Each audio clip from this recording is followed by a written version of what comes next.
ولادت باسعادت حضرت امام محمد مہدی علیہ السلام۔ مورخین کا اتفاق ہے کہ آپ کی ولادت باسعادت 15 شعبان معظم 255 ہجری یوم جمعہ بوقت طلوع فجر واقع ہوئی ہے۔ بعض علماء کا کہنا ہے کہ ولادت کا سن 256-55 اور مادہ تاریخ نور ہے، یعنی آپ شب برات کے اختتام پر بوقت صبح صادق عالم ظہور و شہود میں تشریف لائے۔ امام زمانہ حضرت امام مہدی علیہ السلام سلسلہ عصمت محمدیہ کی 14ویں اور امامت علویہ کی 12ویں کڑی ہے۔ آپ کے والد ماجد حضرت امام حسن عسکری علیہ السلام اور والدہ ماجدہ جناب نرجس خاتون ہیں۔ آپ اپنے آبا و اجداد کی طرح امام منصوص معصوم عالم زمانہ افضل کائنات ہے۔ آپ بچپن ہی میں علم و حکمت سے بھرپور تھے۔ آپ کو 5 سال کی عمر میں ویسی حکمت دی گئی تھی جیسی حضرت یحییٰ علیہ السلام کو ملی تھی، اور آپ بطن مادر میں اسی طرح امام قرار دیے گئے تھے جس طرح حضرت عیسیٰ علیہ السلام نبی قرار پائے تھے۔ حضرت رسول کریم صلی اللہ علیہ وآلہ وسلم نے بے شمار پیشین گوئیاں فرمائی ہیں اور اس کی وضاحت کی ہے کہ آپ حضور صلی اللہ علیہ وآلہ وسلم کی اطرت اور حضرت فاطمہ الزہرا سلام اللہ علیہ کی اولاد سے ہوں گے۔ آپ سلم نے یہ بھی فرمایا ہے کہ امام مہدی کا ظہور آخر زمانہ میں ہوگا اور حضرت عیسیٰ علیہ السلام ان کے پیچھے نماز پڑھیں گے۔ آپ سلم نے یہ بھی کہا ہے کہ امام مہدی میرے خلیفہ کی حیثیت سے ظہور کریں گے۔ جس طرح میرے ذریعے سے دین اسلام کا آغاز ہوا، اسی طرح ان کے ذریعے سے مہر اختتام لگا دی جائے گی۔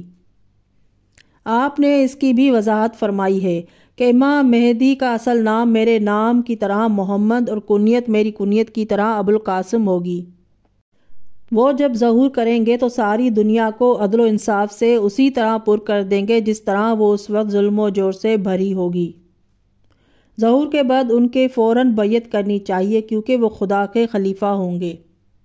حضرت امام حسن عسکری علیہ السلام کی پھوپھی جناب حکیمہ خاتون کا بیان ہے کہ ایک روز میں حضرت امام حسن عسکری علیہ السلام کے پاس گئی تو آپ نے فرمایا کہ پھوپھی آج آپ ہمارے ہی گھر میں رہیے کیونکہ خداوند عالم مجھے آج ایک وارث عطا فرمائے گا۔ میں نے کہا یہ فرزند کس کے بطن سے ہوگا؟ آپ نے فرمایا کہ بطن نرجس سے متولد ہوگا۔ جناب حکیمہ نے کہا کہ بیٹے میں تو نرجس میں کچھ بھی حمل کے آثار نہیں پاتی۔ امام نے فرمایا کہ پھوپھی نرجس کی مثال مادر موسیٰ جیسی ہے۔ جس طرح حضرت موسیٰ کا حمل ولادت کے وقت سے پہلے ظاہر نہیں ہوا، اسی طرح اس میرے فرزند کا حمل بھی بر وقت ظاہر ہوگا۔ غرض ہے کہ میں امام کے فرمانے سے اس شب وہیں رہی۔ جب آدھی رات گزر گئی تو میں اٹھی اور نماز تہجد میں مشغول ہو گئی۔ نرجس بھی اٹھ کر نماز تہجد پڑھنے لگی۔ اس کے بعد میرے دل میں یہ خیال گزرا کہ صبح قریب ہے اور امام حسن عسکری علیہ السلام نے جو کہا تھا وہ ابھی تک ظاہر نہیں ہوا۔ اس خیال کے دل میں آتے ہی امام علیہ السلام نے اپنے حجرے سے آواز دی، اے پھوپھی جلدی نہ کیجیے، حجت خدا کے ظہور کا وقت بالکل قریب ہے۔ یہ سن کر میں نرجس کے حجرے کی طرف پلٹی۔ نرجس مجھے راستے ہی میں ملی مگر ان کی حالت اس وقت متغیر تھی۔ وہ لرزہ بر اندام تھیں اور ان کا سارا جسم کانپ رہا تھا۔ میں نے یہ دیکھ کر ان کو اپنے سینے سے لپٹا لیا اور سورہ قل واللہ انا انزلناہ اور آیت الکرسی پڑھ کر ان پر دم کیا۔ بدن مادر سے بچے کی آواز آنے لگی، یعنی میں جو کچھ پڑھتی تھی وہ بچہ بھی بطن مادر میں وہی کچھ پڑھتا تھا۔ اس کے بعد میں نے دیکھا کہ تمام حجرہ روشن منور ہو گیا۔ اب جو میں دیکھتی ہوں تو ایک مولود اور مسعود زمین پر سجدہ میں پڑا ہوا ہے اور میں نے بچہ کو اٹھا لیا۔ حضرت امام حسن عسکری علیہ السلام نے اپنے حجرہ سے آواز دی، اے پھوپھی میرے فرزند کو میرے پاس لائیے۔ میں لے گئی۔ آپ نے اسے اپنی گود میں بٹھا لیا اور زبان میں دان دے کر وہ اپنی زبان بچے کے منہ میں دے دی۔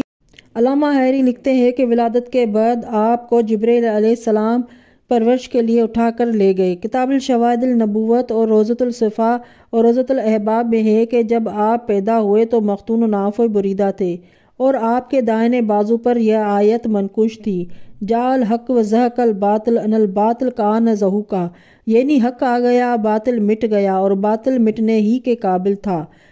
حکیمہ خاتون بچے کو امام حسن عسکری علیہ السلام کے پاس لائیں۔ امام نے بچے کو لیا اور اس کی پشت اقدس پر اور چشم مبارک پر ہاتھ پھیرا، اپنی زبان مطہر ان کے منہ میں ڈالی اور داہنے کان میں آذان اور بائیں کان میں اقامت کہی۔ یہی مضمون فصل خطاب و بحر الانوار میں بھی ہے۔